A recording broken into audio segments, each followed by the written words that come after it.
Howls over Baaz. I'm Ronnie Adams. And I'm Jacob Casas. And we're here with Jesse Sandoval, and this episode is called Champions. Thank you for having me, boys. So, Jesse, tell us a little bit about yourself and what you do. Jesse Sandoval. I'm originally from Whittier, California. Now I'm in Baldwin Park, California. Started my own business. I have a property maintenance business that I run. We stretch out from Santa Barbara down to San Diego, out to the Palm Desert area. A father of 6, recently divorced. Just kind of grinding, man, kind of doing my thing. I really like to venue out in life and see what it has out there for me to challenge myself. I think the biggest thing is challenging.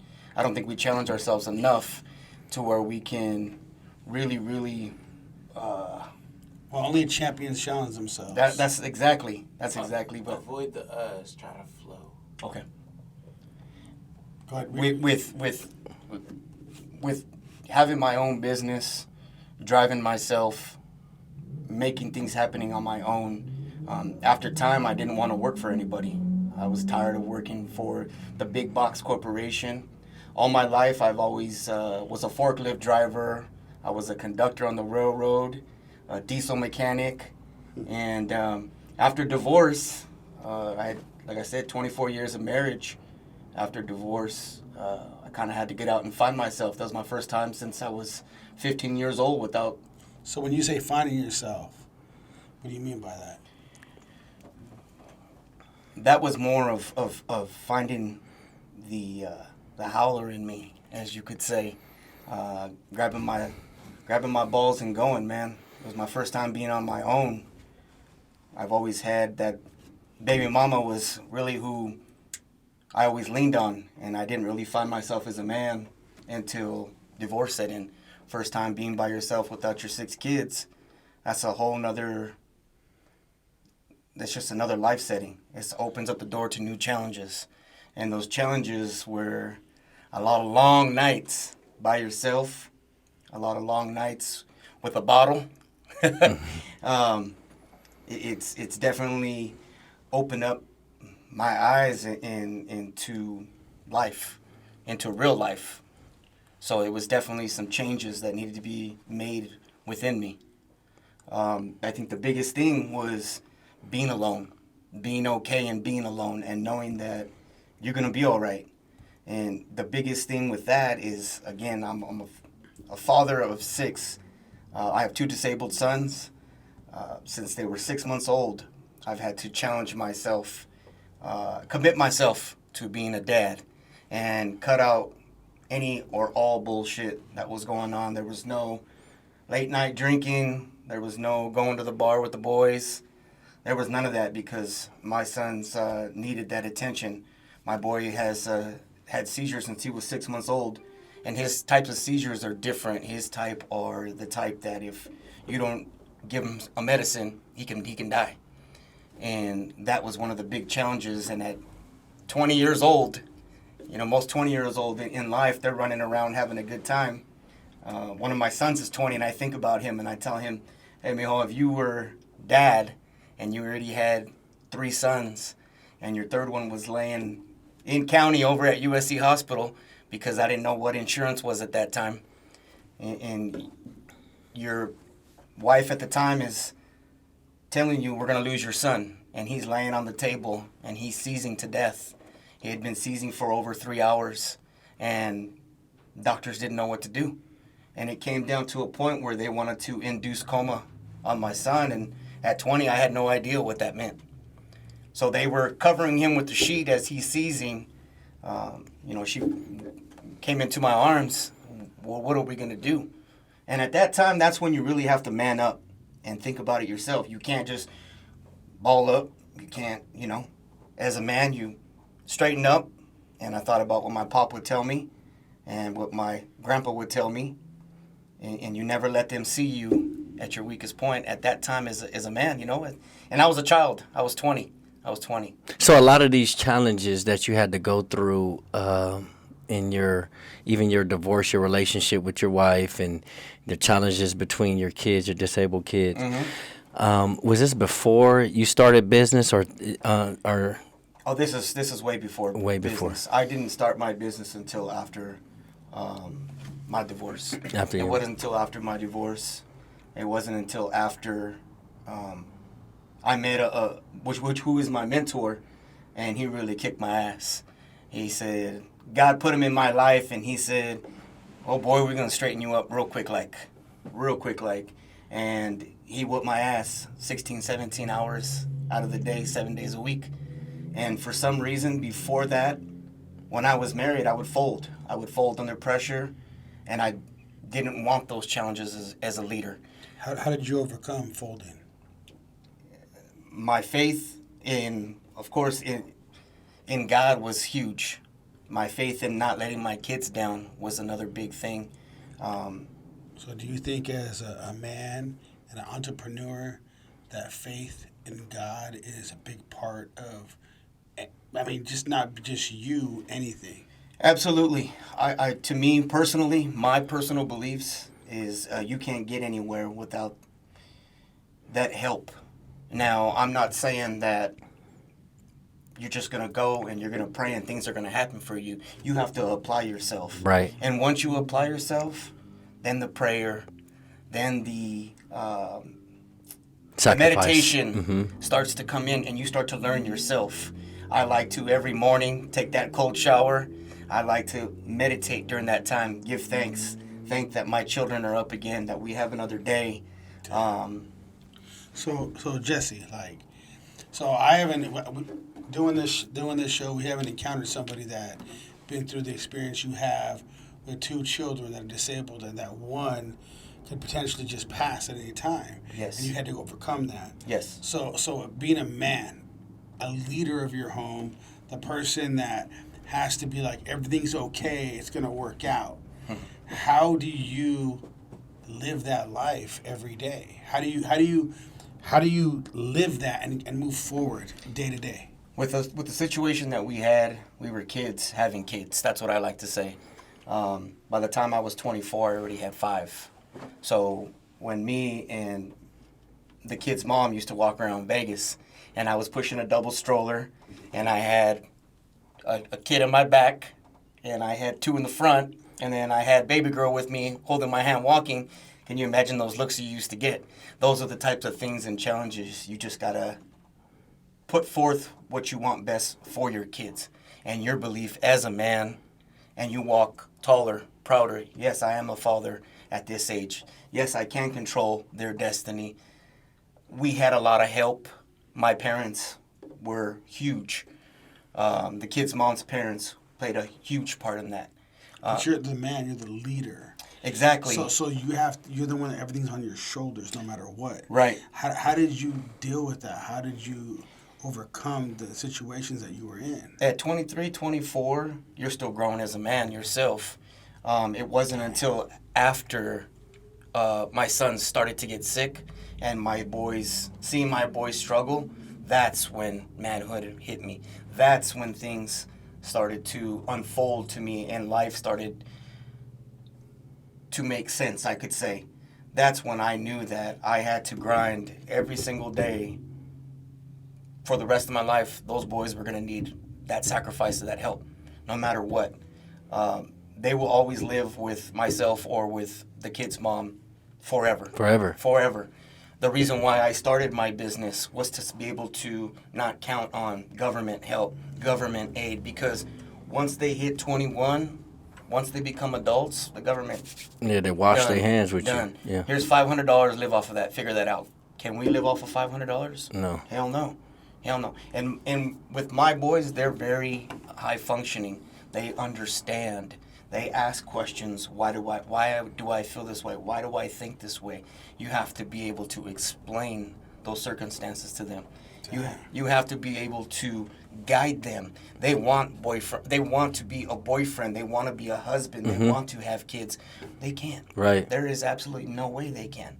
One thing that caught my attention was you said when you were pushing a stroller in Vegas, and the thought of what others were thinking, and what first thing that come to my mind is you look different because you're young, but you're also built different. You see what I'm saying? A lot of people couldn't go through what you had to go through, or hasn't been through what you hasn't been through what you've been through to be built the way you're built right now. Absolutely. You know, and I ran across, I was at a park, and my uncle, he's disabled. And we were out there, and I was out there with another client that is disabled. He has autism. And a lady came up to him and was wondering who he was. And I said, he's with me. And she introduced me to her autistic son, and her son that she says, you might not understand. I said, oh, I understand. This is for life.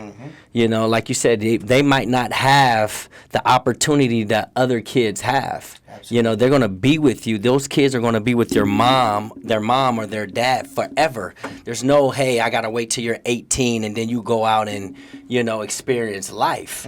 This life is your life forever. Exactly. So you have to be built different as a man to handle those certain situations. And that's Ronnie's uncle.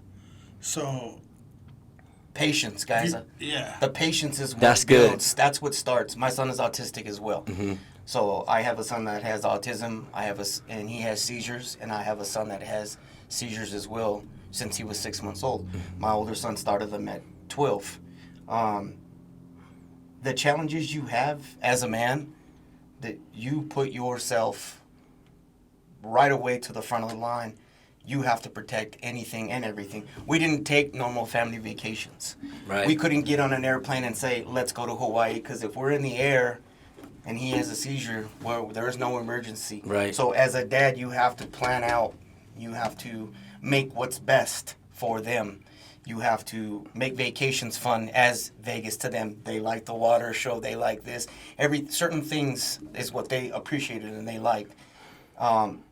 You have to make the sacrifice. So would you consider that the most self-sacrificing that you had to do as a... Absolutely. Absolutely. So do you feel like you self-sacrificed yourself more than anything from what you do? Absolutely. Absolutely. 100%. Your self-sacrifice, and it's just not... Once you sacrifice and you put yourself in that pecking order, then the kid's mom comes behind and the other kids come behind. So you kind of set up almost a triangle, almost like the John Wooden success. Almost who comes first. Yes, exactly. Wow. It's almost like that pyramid of success, but you have to be at the top. And what comes first, yes. And your shoulders have to be broad enough to bear whatever's going to happen at any time. Because we've had, I want to say, closer to 100, 150 phone calls to the paramedic, to the fire departments. We were one time in Vegas, and they had to come up to the 21st floor to come get my son because we didn't know what was going on with him. So the challenges like that, you have to still have your kids see you.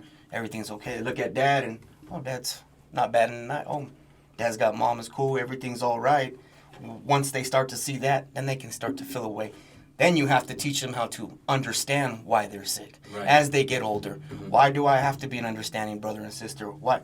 Those are the challenges you get. So we know that you have to look that way to them, right? You Exactly. have no choice, right? Exactly. But as a man and as a person, how did you feel deep inside having to go through that? It's a struggle at first. You hurt. You want to know why. Why are my sons going to be that way? Why are my... Did you have to question God? Oh, absolutely. Every single day. There's days even now as men, I see them and they're struggling now to be in adult men programs because they want to work. They want to have regular jobs. They want to have girlfriends. And I have two boys that they see go in their cars. They like to race their cars. They like to go out and do guy stuff. And those boys can't do that. What do you say to them? That's, you grab them and you take them with you. That's what you do. And you teach them. This is what it is. And you make your life valuable to where they can see, oh, okay, dad has a business. Dad is his own boss. Dad, he makes things work. He's the one that makes people call dad for answers. That's what you have to teach them because their self-esteem, they don't know right or wrong. There's things where you have to make adjustments throughout any situation. My son gets angry sometimes, and you have to be able to kind of, okay, listen, there's sometimes you have to ignore the situation, but you have to be able to always be calm And it's just like that in business. Right. Any type of situation that you approaches, accounts are on fire. Okay, cool, got this. Let's see. It ain't nothing from what you compare to life. Absolutely, You absolutely can not. do it with anything. That's how I feel. That's why after divorce, after marriage, divorce, kids, and then, like I said, with my mentor, him kicking my ass all those days and nights, it's funny because I would work and he knew I would get my kids every other weekend. And I knew when that phone rang every morning at 4 a.m. and at 7 p.m. to check in with me to see how the day went. And Friday, as I'm driving to get my kids, I'd get his phone call, and I'd be like, God damn, why is this dude calling me right now? He'd call me and be like, hey, I just want to let you know you're doing a great job. And I would ask him, hey, boss, why are you asking me? Why what's the difference now between any other day? He goes, because you take your foot off the gas if I told you you're doing great every single day. Right. So that made my mentality and my mindset like, oh, okay. So this is how you do it. And he's been successful everywhere he's gone. Because a lot of people, they bring their issues from home Absolutely. to their businesses, to the Absolutely. work, and Absolutely. you have to separate that. Yes. And I know it was hard for you with everything going on with the kids, the divorce, and all this stuff that was going on in your life, and them not understanding that you still have to build a foundation for them. You still have to make money. You still have to go to work while all this stuff was going on. So tell us how you were able to manage that, even with your mentor helping you. But, what were some of the things to help you get your mind off of some of the distractions that you had outside of work? The support system that you build, one with yourself, the gym was a big thing that I used. I love the iron. I competed in powerlifting, grabbing that bar and just being one and just just doing a dude thing, just getting out there.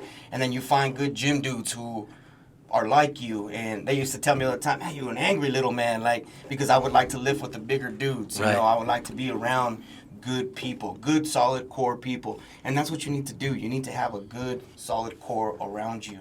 At all times. At all times. So that way Especially- your kids see that as well. So as they're developing and growing into men, women, they know as well. Right. My daughters do MMA and they box, and the coaches that they have, I wouldn't only have them coach them because it's the same thing.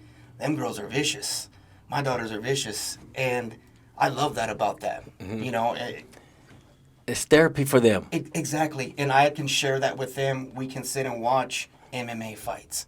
They enjoy sitting down watching stuff with dad like that, where you have certain guys that that's not what it's about, So MMA, that's a big part of my life, right? Okay. And it's really cool to hear that your daughters are into that. Mm-hmm. So my daughter's, she's 9, and when she was 7, I saw her tap out a 13-year-old girl, right? So it was really cool to see, and I feel like you being the position you are, so it's really cool to see that because you always want to see your kids succeed. Yes. In anything they do. Absolutely. And so when you tell me you take your kids for rides, you want to see them race, that's the biggest part of you. That probably pushes you the most, right? Your kids. Absolutely. Absolutely. The reason why I started was this business. My business was for my kids. It was for my 2 boys, so there is something there left for them. And then everything, like I always say, is biggest thing is your legacy. I think guys do it sometimes for the money. Money's great, getting the notarization on social media, getting the likes and all that, but what is it that you're leaving behind? Your legacy. Your legacy as a man to your kids. Guys, there was a time where I was a complete total ass as a dad, and I was the drill sergeant, and yes, some of it is good, and then some of it is bad. Gotta have a balance. Exactly. And I thought to myself one day, We're all learning, though. Yes. We're all learning every day. Absolutely. But who's the best teacher they can get it from is you. Right. But when you're doing that though, right? Just so you know what's going on with your kids, right? Mm-hmm. So you're trying to figure out how to deal with this. It's like you were trained for that. No. And as a man, you have to figure out how to lead your home and lead your kids. So how did you feel like? How do you feel like you developed that? Do you feel like you did something different, or you did something like you just learned it, Or just time? Yeah. Over time, and again through divorce. Divorce taught me a lot, guys. Divorce taught me a lot. So the kids you have that are disabled, they're with the ex-wife. Yes. Okay. All my kids are with the kid's wife. My kid's mom. They're all there. My oldest is back. I was sharing with you guys a little bit before. My oldest daughter, 18, she took off from home and wanted to do her own thing because she was like the mini mom.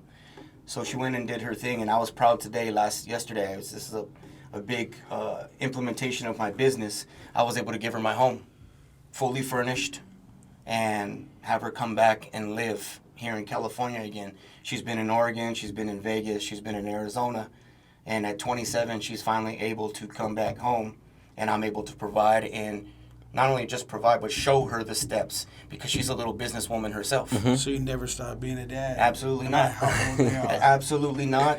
And the one thing is, we had a fallout You where we fought didn't for that, talk. though, Oh, didn't you? absolutely.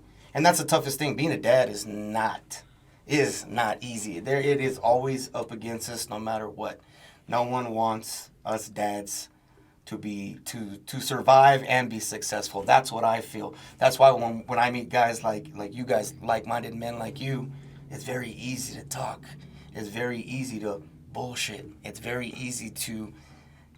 We met and we're sitting having an old-fashioned, and next thing you know, we're sitting here now talking business. Yeah. And like you said about MMA, it's a great outlet. I personally want to one day own a gym as well. See, guys, my thing is just not property maintenance. My thing is a big, just like the way you We haven't even got into that. We will though. We will though. Yeah. This is good because this is mental. so This Jesse is mental health. Yes. So Jesse Sandoval, he owns his own business. We haven't got into that because we just went somewhere else. Wherever we're going, That's how we're doing it. It's a good spot, so it doesn't Right. matter anyways. I do want to touch bases on what you said. Men don't get enough credit. You can be the greatest. A man can be the greatest dad, the greatest husband, the greatest friend, and at the end of the day, it's still expected more from him. Always. You know, so that's where the Howlers come out. You know, we have to understand that. You know, we shouldn't. We can't look for the pat on the backs and the congratulations because you're not going to get it. Nope. You're not going to get the appreciation. You're going to have to keep fighting. You're going to have to keep moving forward and being a man and showing not just everyone else but yourself that, you know, you can handle being a man because it's not easy. And the thing is, nobody does give you pats on the back. But I feel like what we're trying to do with this is, in a sense, give each other pats on the back. Because when do we get an outlet? I don't remember getting an outlet. No, it's not happening. You know what I mean? Like it doesn't happen. And I guess with friends you get an outlet, Right, because but, we see you know, we see the hard work that you put in. but you gotta be really close friends, and you gotta trust them. That's hard to do, anyways, right? So I feel like if anything, let's give somebody an outlet, because we all understand at the end of the day, Right. you know. Right. And if you have, again, core values, you have that understanding. I coached for 22 years, high school basketball. And I got the chance to coach low level. I got to the highest point where our guy that was in high school, he was the number 2 pick behind Kyrie Irving. And we got the chance to go to Arizona to watch him. We got treated like kings wherever we went. Great kid. Great kid. The experience that I got was coach. That's what everyone calls me, coach. Everything's always been coach, whether I'm teaching them in lifting, because I coach powerlifting as well, whether it was basketball, whatever it may be in life. Even now when I have my players that I meet with, they still call me coach. Nice. And my structure was through Coach K, Duke. You know, that's always been my guy. Coach K has always been my guy. Shout out to Coach K. That's right. That's right. Give Happy him a shout. retirement. Happy That's a howler retirement. right there. Let me Yes. tell you. That's a howler right there. But you see how he walks the sideline. He's doing it, and all that matters is his boys. He don't worry about the fans. He don't worry about anybody else. His best interest is what's going on with them boys, whether it's on the court or whether it's in the classroom or whether it's in life. And that's the one thing that I've always been able to provide for, whether it's my kids or whether it was the kids that I coached. Just last week, I met up with some boys, great boys, out of high school. They were driving. I worked at a lumber yard, and I was a forklift operator and a truck driver. And those boys said, Coach, can I come with you to do one of those loads? Say it was heavy. Say you need my help, just to come with me, because they would bullshit with me on the drives. They became linemen. Now they work with Edison. You talk about some howlers right there. And them boys at 25, 26, shout out to Chase and Brent. Those boys are above just mentally matured, money-wise, where they want to go, houses they want to buy, houses they want to build. We went to the gym, we hit it, went and had some sushi. We stood outside and bullshitted for about 3 or 4 hours, just like this. And those boys are busting up laughing, because I'm telling them life as a 45-year-old man is completely different as to when you were 25, 26. And with me, my experiences is at 25, 26, I was already a dad of 5.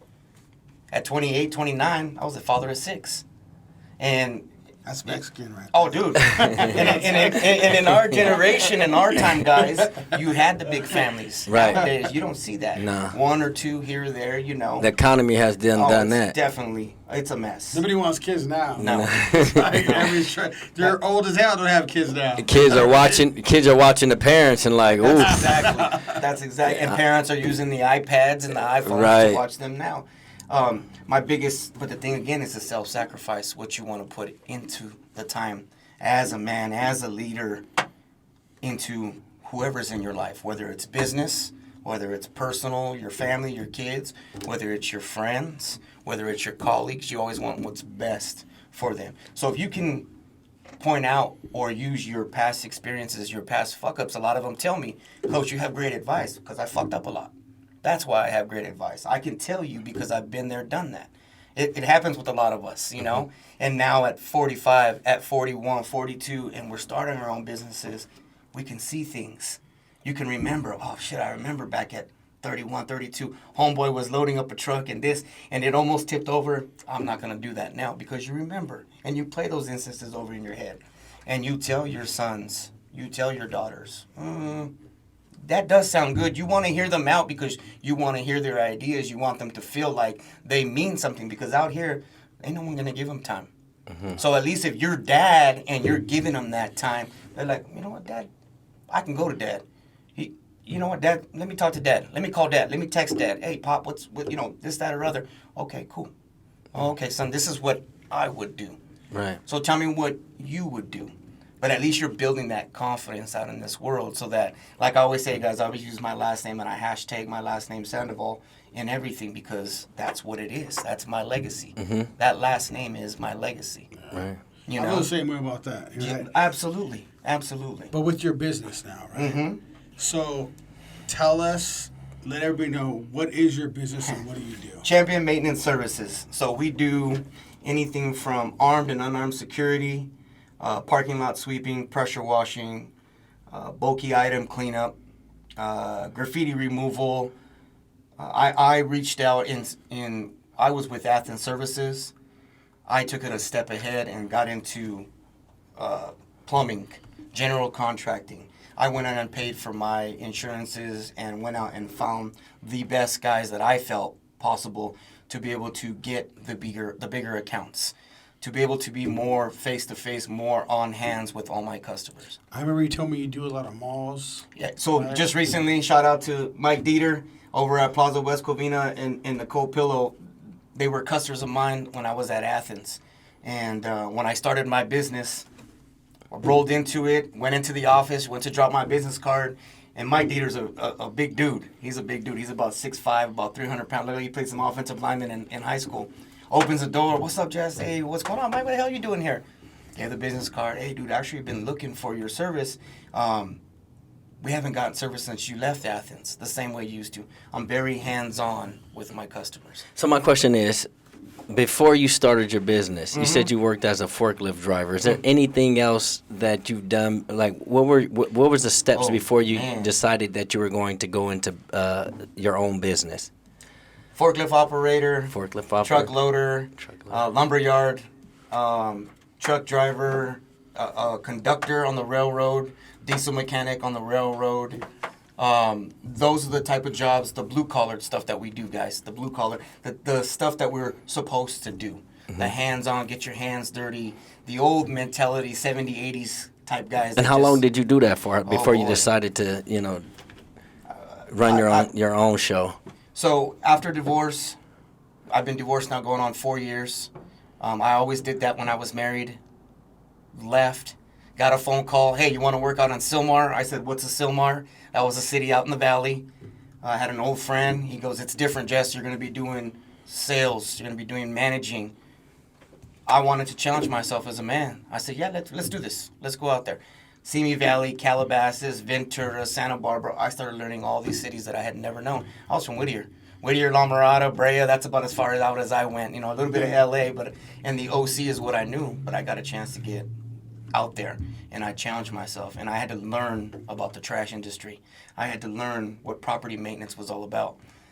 Being with my mentor, him teaching me, him whooping my ass for a good 2-3 years. And he used to tell me, too, I don't like anybody, because he's very old school. So we use sports as our connection, because I coach and I played. And he was a big guy, too, that was into sports and coaching. So we always used analogy of sports. Michael Jordan, greatest ever. We use that analogy all the time. He always went with MJ, always with MJ. So let's get back to some of the stuff we were talking about. Mm-hmm. So I know we were kind of talking about this prior, Mm-hmm. So who was your biggest supporters when you started your business? My biggest supporter starting my business. A lot of times it's nobody, right? I didn't have really much. A lot of people, guys, the one person that support is my fiance that I have now, my girlfriend. Shout out to Joanna. She is a howler. That woman is a howler. That's what's up. She's been through it, man. Women are howlers. Oh my goodness. Some women are howlers my for goodness. sure. You know what? Her and baby mama, those two are some strong ass women right there, dude. Mm-hmm. Those are some solid individuals right there. Joanna said to me, "It's time for you to grab your balls and do your own thing." And I started in that mind process already. I was already saying, "I'm making everybody else rich. Now it's time for me to make my brand." So she was a real supporter, not Strong- just like, strong woman. oh, you could do this. She actually pushed you No, to do no.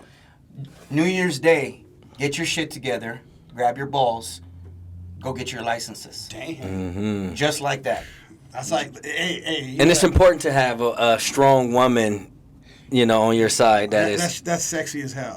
Right? Like, let's get real. Absolutely. Because you want a girl to say that kind of stuff to you at the same time. Go get our money. Yeah, it's like you have it, now go get it. Yeah. Because you already have what it is, and she saw it in you. Definitely. And what are you doing now? But Exactly. Exactly. So you had it, The belief. as you saw Yes. it before you Yes. saw it. The Yeah. support that I never had before, and that's the crazy part about it. As dudes, yes, you have that support, but when you have a woman that says, "Go do your thing," And that's rare. oh, it's very, very rare. That's a rare We find. know how rare that is. Guys, let me share something with you real quick. I told baby mama, if I told you I had to go away for 2 days of business, what would you say? Hell no. If I told Joanna, hey, I got to go away for 2 business, do you need me to pack you some meals? What you need? That's Get on your what's way. up. Don't be late. Go. You handle your business. I'm very blessed and very fortunate to have something like that in my life right now. That You was need my that. biggest supporter. And then my kids, my daughter, my youngest daughter. You gonna do what, Daddy? Okay, Daddy. You're gonna do good, Daddy. No matter what, you got this, Dad. Because They again, trust you. That's the thing why I said before I didn't put that in them, and now that I have that relationship with them after divorce, and a lot of dads after divorce, you go out and do your thing. Right. You forget. Right. You forget. A lot of guys forget. A lot of dudes. A lot of guys that don't want to be involved, that think they're what it's all about. No, it's just not you. Those are the people that's waiting till their kids get 18. Thank you very much. Well, when you have kids, it ain't about you anymore. Nope. It ain't about your life. Nope. It's about your kids. Nope. So you have no choice but to be that person. You have to take care of them, and at this end of the day, you got to make sure that they're gonna grow up to be somebody. So at the end of the, you have no choice but to put that into them. That's exactly what So it your is. life doesn't. It exists, but it doesn't exist the way you think it does. Shout out to all the dads that expect to be dads until until they leave this earth.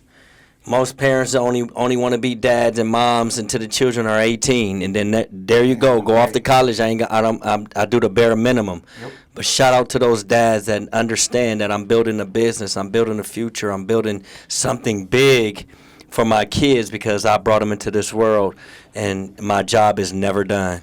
And you know what's crazy is I hear about a lot of dads not being a dad, right? But I feel like the people I surrounded myself with as friends throughout the years of growing up, they're mostly in their kids' lives. Yeah.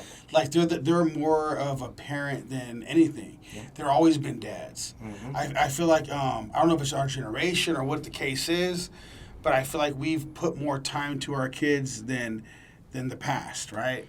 Because we're all around the same age. So I feel like that's the way it's been. Maybe it's because of the trauma we've been put through, Yeah. or No. whatever the case No, was. definitely. But we Definitely. actually put a lot into our kids. We pour that into them. In a lot of dads that you say that don't, or parents that don't, they get caught up in the social media. They get caught up in what they hear, what they see, or what they read, instead of just having their own beliefs. That's the biggest problem with us these days now, is that you don't worry about what the next person's doing. Don't worry about what you read or what you see. Put the phones down, put them away. My thing is always, when my kids would stay with me, I have a tray as soon as you walk in my front door, and they knew when they came to my house, that phone goes there. You get 2 texts to mom. That's it. It's our Take time. the earbuds out. Put the earbuds in there. That's it. When you're with dad on the weekend, you're going to communicate. You're going to talk with each other. And give it a day. The next day we're driving in my truck and they'd be like, hey, Dad, you know what? Jesse, you're pretty funny. My son's name is Jesse. Hey, Jesse's pretty funny. Well, yeah, if you communicate, you talk to him. Yeah, that's how it is. That's how we used to do it. This is that time to understand. We're funny as hell. Man. What are you talking about? Goddamn right. This is that time to get to know you. Showing building We're always those nice to our relationships. Build that relationship. Building the relationships, because like you said, you never stop being a dad. Before I came here, guess who I talked to? Right before I came here, I talked to my pop. Shout out to my pop, Big Chewy. Dude, without that man, and we never see eye to eye, but that's the best part about it. That is the absolute best part about it, is not seeing eye to eye with somebody and being able to talk with your pop. My proudest day was one day he came to me and asked me for advice as a dude. That's huge. When your pop can swallow, and pop's from the 70s, he's old school, you know, he's old school. Mom needs to make sure that meal's there, this, that, it needs to be done this way. And when your old man comes to you and talks to you, and all right, that's pretty good. And he didn't say that, but he did. Okay, and when you see it differently the next time you're around him, then you know that you got your pops. That respect thing is there with your pops. That's good. And that's a huge thing. That's a huge thing. Validation from your pops is always big. Because they always say you can't teach an old dog new tricks. Yeah, absolutely. I had my dad tell me one time that you were a really good dad. And from your dad hearing that, I was like... That's huge. And I feel like, because, you know, as like the people we are, entrepreneurs, the people we're trying to lead, do things, and just be better and bigger than we can ever be, right? Mm-hmm. You never feel like you're the dad, right? Right. You're like, damn, I can always do better. Right.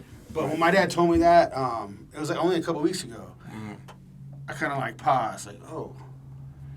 I was like, man, I wanted to be like, no, I'm not, Dad. Like, you know what I mean? Like, I could be way better. Right. But I was like, whoa, that's cool, like, to hear. Because you don't hear things like, and when it comes from your dad, you're like, dang.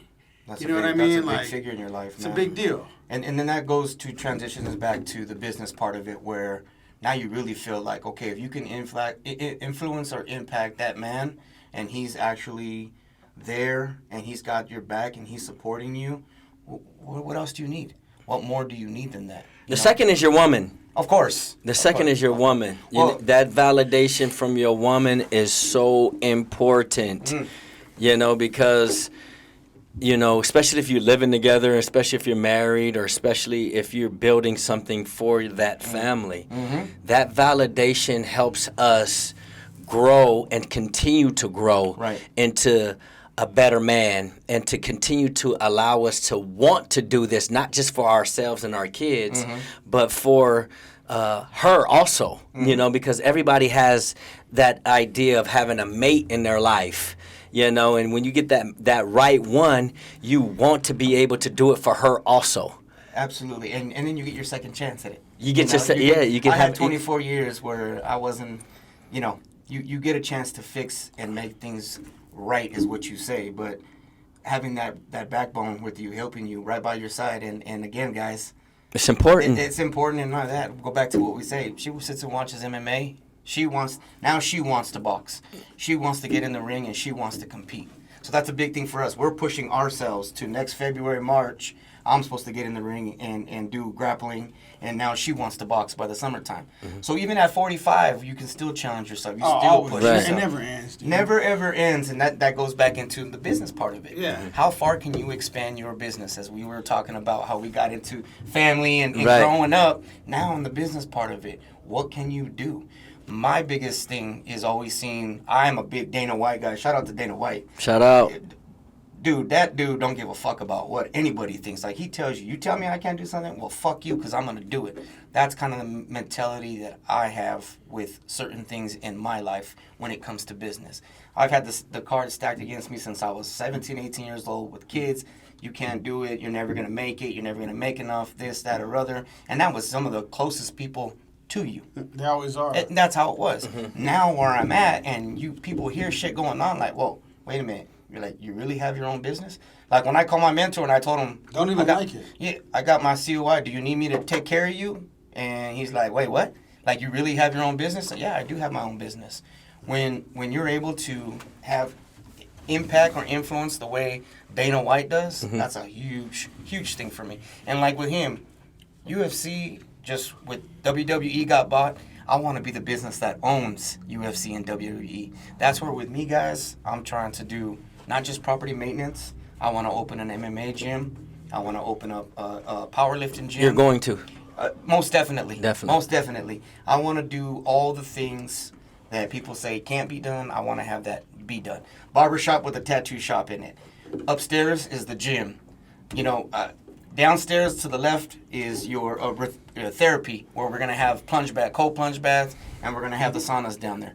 That's the type of stuff I'm looking to do. And in 5 years, I'm on a 5-year MMA plan. is your therapy. Like, that is the therapy. I'm on the 5-year plan where at 50, I want to be able to turn around and maybe sell my business, or if not, let my boys take over the business. Hopefully by then, they'll be ready to rock and roll, and they go ahead and slide it and take it. So I can go to Fiji and just chill That's and right. relax. Can you tell us a time when you had to be most self-sacrificing for you, for yourself, to where you had to understand and say, you know what, I have to do this. If no one else is going to do this, I got to do it myself. It's going on right now with business. It's going on right now. I'm out there driving around, checking on all my accounts. I'm checking on my guys that I have working for me.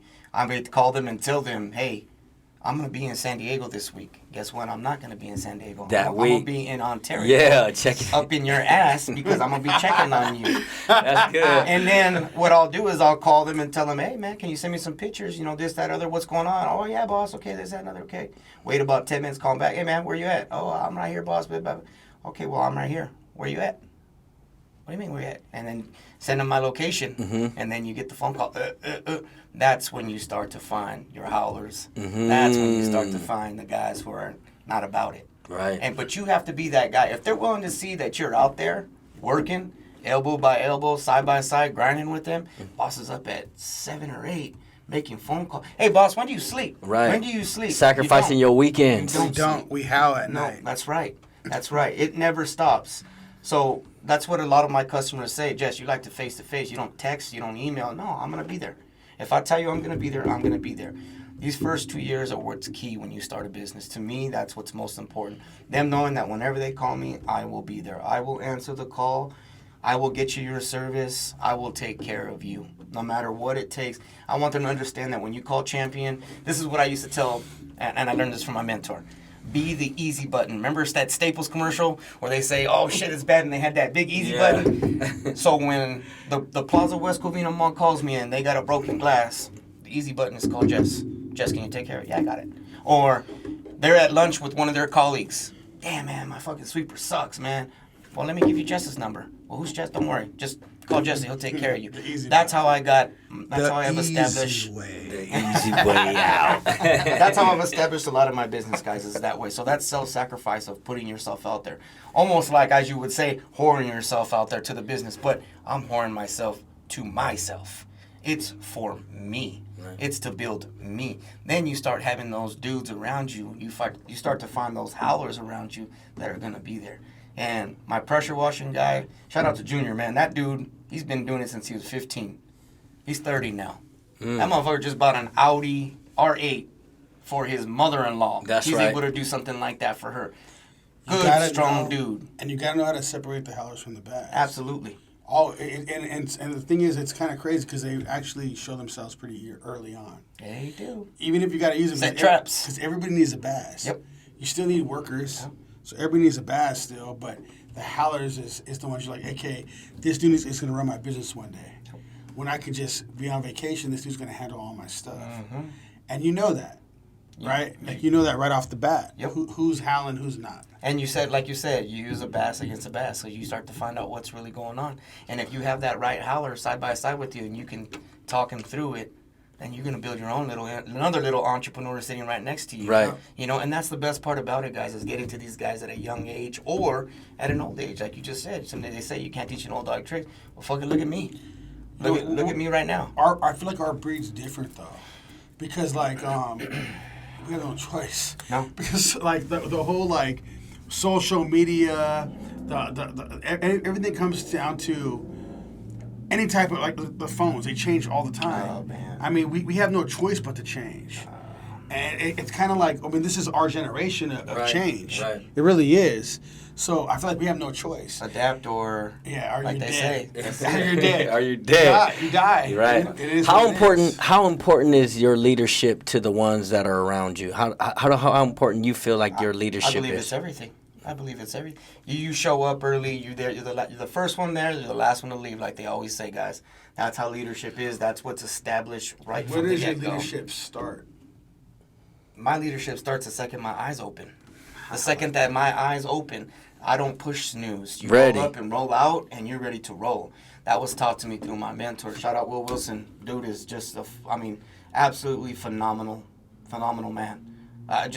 Unbelievable dude. I mean, he can get.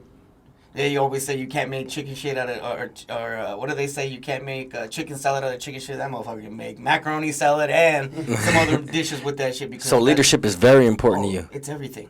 Again, Coach K, another one of my big guys that I lean toward. Michael Jordan. I mean, you sit there and you watch that dude, and I hear everybody hate on him, but motherfucker won. And he got the best out of everybody. You're not here to be liked. That's the biggest thing. That's what I'm starting to learn now, even at 45. Well, leaders aren't liked. No. That's what it comes down to. So, like, Howlers aren't liked. Howlers are not No, liked. they are it's lonely not at liked. the top. Nope. Right? It So, absolutely so is. as a leader, right, we know that it starts in the home, right? It always starts in the home. So it's kind of like now you're an entrepreneur. Now you have your own business. But you had to lead somewhere before you started that, right? Absolutely. So you're obviously a leader before that. So you lead at home, and you got to lead at work. So your leadership never ends now. Never. You can't just be hidden in the cut anymore. It doesn't stop even when you're on the street. Even when you're on the street. Look how easy it was when we met. Yeah. Leaders, howlers can do that. They can feel comfortable with themselves to be able to start a conversation. That's how business is built. That's how business is made that way. We go anywhere. My girl and I, we can go anywhere and kick up a conversation with anybody. Anybody. Don't make a difference where we're at. Don't make a difference who it is. It could be an old senior citizen lady. It could be some young kids. We have my mentor. You told me you got the gift for gab. All I want you to do, shake hands, kiss babies' foreheads. That's all I want you to do. And I've been good at that, guys. And I wasn't made to believe that when I was a kid. I wasn't made to believe that when I worked on the railroad, when I was a forklift operator. Didn't know I had that in me. It wasn't until after when I got on my own, like you said, you have some long nights, a lot of bottles of Jameson by yourself. Then you're taught something. Okay, either you're gonna make it or you're gonna break it. So that's unique because I've noticed that a lot of people felt like they were leaders from young age, and you said that you were built to be a leader. That's how you felt. Absolutely.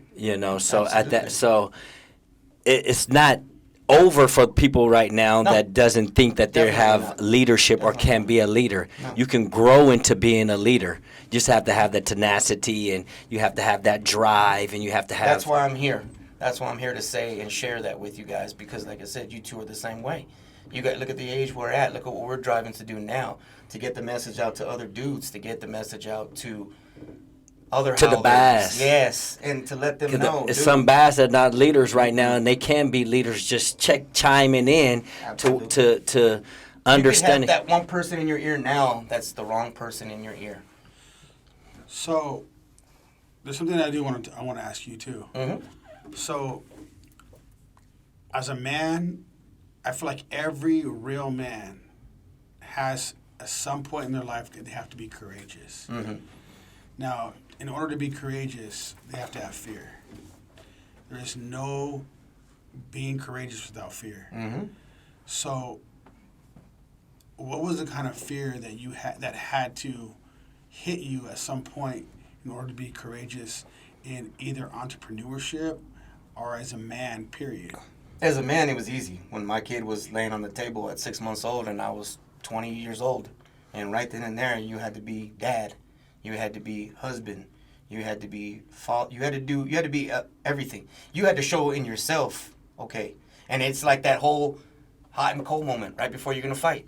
The nerves right before you get in the ring. The nerves right before you're going to play a game. Whatever it may be. That was the part as a dad and as a husband where I had to Show everybody was going to be okay. Show the kids and at that time my wife that everything was going to be all right. So being entrepreneurship is easy compared to Oh, that. no. To me, it's been fun. I like the challenges of this. Look where I'm at sitting right here in this chair. This is a blast. I live for days where I can share more about my experiences, hear about your guys' experiences, to where we can reach out to others that have that, like you said, that are Baaz, that don't know, that think that, no, this is just it. No, this isn't it. This isn't it. There's a lot more out there, man. And you can grow into being something greater. Most definitely can. Most definitely can. It's You Baazing right now, but you could be howling in 3 to 4 years Absolutely. after a divorce. That's the biggest thing. But you've been howling from the beginning. Yeah. I don't care what you say, man. You were howling when you had your kid, and you had to howl silently Yeah. to make sure that your kid got taken care of. Yeah. You're doing whatever it took. Maybe you thought you were bazzing, but you weren't bazzing, dude. Because you had to make sure your kid was taken care of, and you were fighting for that. Right. Courageous. That's being courageous. You took a lot in to be that. I remember, I'll share something. I baby mama, her dad told me at like 2021, you can leave now. You don't got to stay. I got it from here. And he's old school, traditional Mexican man, Don't worry, she'll be fine. The kids will be fine. Leave. Go ahead. And I think he was challenging me. Now that I look at it now, I see where he was coming from. But I told him, I ain't going nowhere.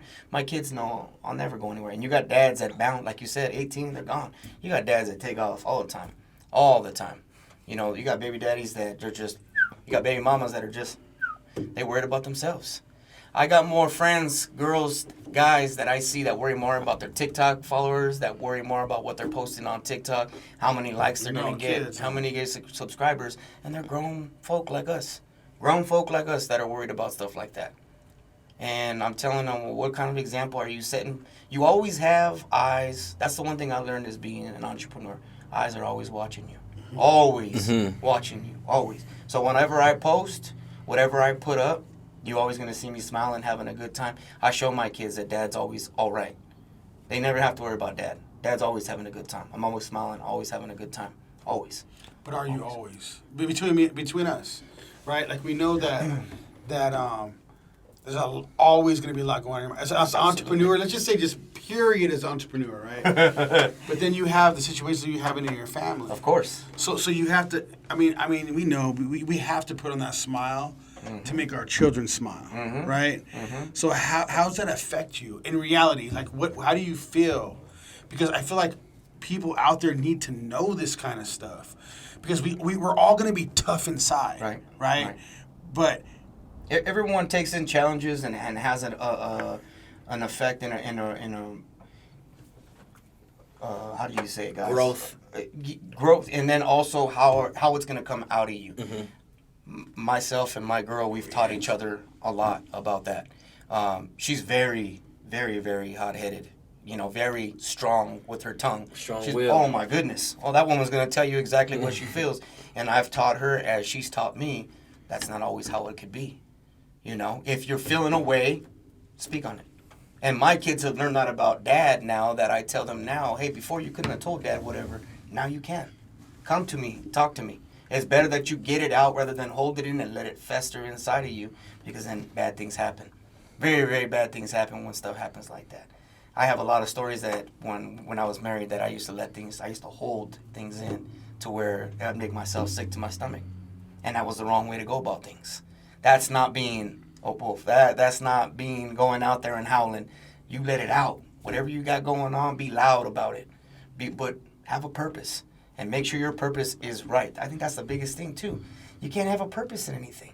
My buddy tells me all the time, he complains about, the Bud Light stuff. Look what's going on with Bud Light. You know, how they're having this whole thing with the transgender. Yeah. And he's upset because liberals are getting their time and this, that, and other. Where if you're such a strong such a strong Republican, or you have such a strong opinion, do something about it. Do something about it. Don't sit behind your phone and put on your page or your story. You're mad because they have that time? Go show them you can have that same time too.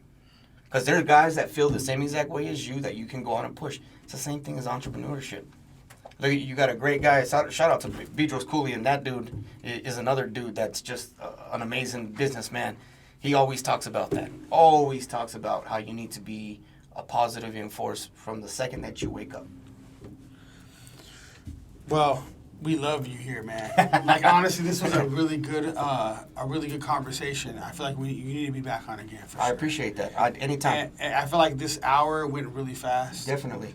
And I think I threw you guys for a little bit of loop. No loop for a throne. No. The thing is, though, when we asked you to tell us about yourself, we want to know everything. I was blown away, dude, by things that you've been that. through. And what I want to say is I'm really happy that you came on the show. I appreciate Definitely. you guys And taking you're the time. definitely a howler more than I can even know. So I appreciate that. No, I appreciate that, and we all have our same challenges. Everyone has challenges, and that's the one thing about it with howlers, like you said. We all know that we stay balanced. And overcome.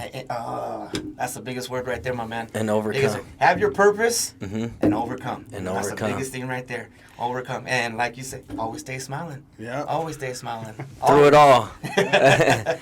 Well, this is Howls over Baaz, and we really appreciate you coming on, Jesse. Thank you, guys. I appreciate And you guys. we're gonna have to have you on again. Most This is definitely. great. Most I feel like we haven't even reached a percentage of what we're gonna be talking about. But I thank you for coming on. This is Howls over Baaz. How's it with Baaz? This is Champions, and we're out.